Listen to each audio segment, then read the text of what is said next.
Good morning. I'm Bobby Out, and I'm the Dare County Manager. I'm here to give you an update on Hurricane Florence. Overnight, we got some relatively good news. It moved south. You've probably seen it on the news by now, and it moved the cone further down so that part of our county may not even be in the cone. That is all good news for us and good news for the people here in Dare County. It's not all that great news for the people further south where it's moved on, and we certainly wish them the best. But from our perspective, it's not time to let your guard down. We had a call with the Weather Service earlier this morning. We went through all of their projections and what they're telling us, and the ocean's not going to calm down as a result of this storm moving further south. We're going to have a significant oceanfront event. We're going to have overwash. We're talking about 4 to 6 feet. We're talking about oceanside flooding. We're talking about the roads being out in all the normal places as they normally are. And so we're going to have impacts. We're going to have events. We're going to have problems. And so it's not time to let your guard down. We are still under a mandatory evacuation in Dare County. As of today, during the day today, you can move about the county to make your arrangements to do the things that you need to do to prepare.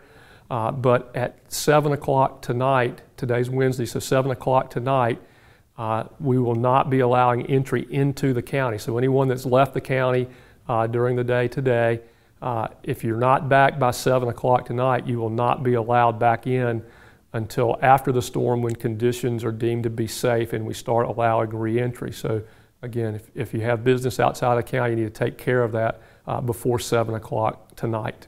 It's Wednesday morning. If you're staying, then you need to be getting your preparations done today. You've got to get those things done because starting tomorrow, when the impacts start getting upon us and through Friday and Saturday, movement in and about Dare County is going to be very difficult.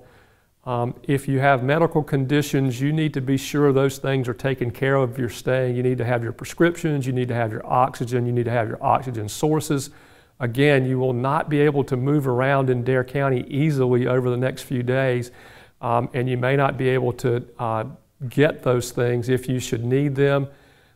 Similarly, our first responders may not be able to move around either, so if you've chosen to stay, you have to understand that we may not be able to help you for some significant amount of time. So make sure you've done the things that you need to do so that you're self-sufficient over the next few days to be sure that you don't have problems going forward.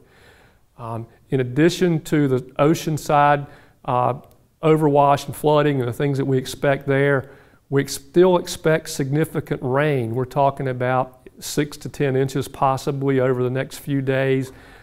We saw a few weeks ago what that kind of rain does for flooding. That was over a week period or 10-day period. We're talking about over a 1 or 2 day period. And so we expect some significant flooding events from the rain. And then not the last, but another risk that we have is that we're going to be on the northeast side of the storm, and that's where the tornadoes are, and the tornadoes can come in advance of the storm. And so we have a heightened tornado risk. You need to prepare yourself for that. We could expect power outages. We could expect, again, transportation corridors to be impaired. And so we're not out of the woods. We're better than we were, but we're not out of the woods. We still have problems. We are going to still get impacts. It's a big storm. It's widespread.